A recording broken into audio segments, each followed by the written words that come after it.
السلام علیکم ورحمۃ اللہ وبرکاتہ۔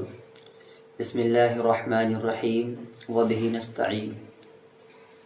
محترم ناظرین کرام، آج میں آپ کے سامنے آپ صلی اللہ علیہ وسلم کی محبت جس طریقے سے مرد حضرات کے اندر، صحابہ کرام کے اندر تھی، ایسے ہی صحابیات جو خواتین اسلام تھیں ان کے دلوں کے اندر بھی اللہ کے نبی صلی اللہ علیہ وسلم کی سچی محبت تھی۔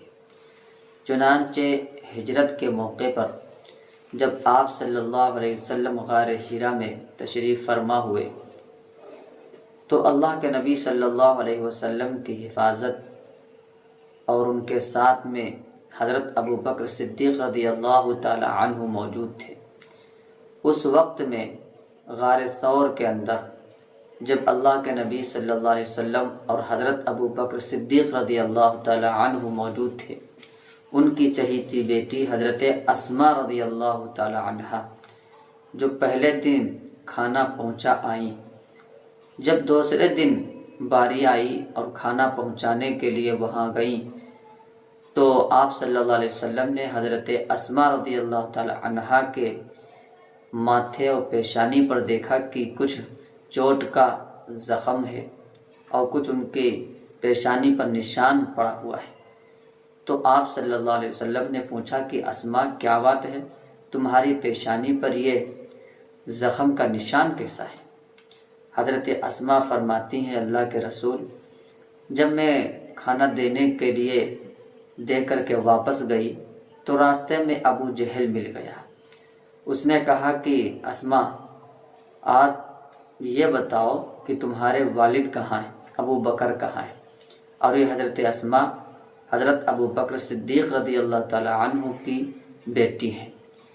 ابو جہل ملنے کے بعد فوراً پوچھتا ہے کہ اسماء بتاؤ تمہارے والد ابو بکر کہاں ہیں اور تمہارے محبوب صلی اللہ علیہ وسلم کہاں ہیں؟ حضرت اسماء فرماتی ہیں کہ میں نے کہا کہ مجھے پتہ ہے کہ کہاں ہے۔ کہا بتاؤ ورنہ تمہاری خیریت نہیں۔ مارا، دھمکایا، لہٰذا میں نے یہ گوارا نہیں کیا کہ میں بتاؤں۔ اس نے کہا ضرور بتاؤ ورنہ تمہیں پریشان کروں گا، اور اتنی زور سے تھپڑ کھینچ کر مارا کہ میرا سر میں گر پڑی اور میرا سر ایک پتھر سے جا لگا، جس کی وجہ سے ہمارے پیشانی کے اوپر خون کے نشان پڑ گئے۔ اللہ کے نبی صلی اللہ علیہ وسلم اتنا مارا کہ آنسو جاری ہو گئے اور ہم لہو لہان ہو گئی۔ اللہ کے نبی صلی اللہ علیہ وسلم نے فرمایا پھر کیا ہوا؟ پھر کہا اسماء نے کہ ابو جہل نے کہا بتاؤ ورنہ میں اور ماروں گا۔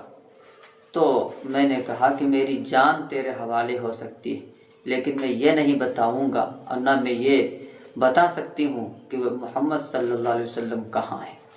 تو اللہ کے نبی صلی اللہ علیہ وسلم کو بڑا رشک آیا کہ ایسی بھی کچھ بچیاں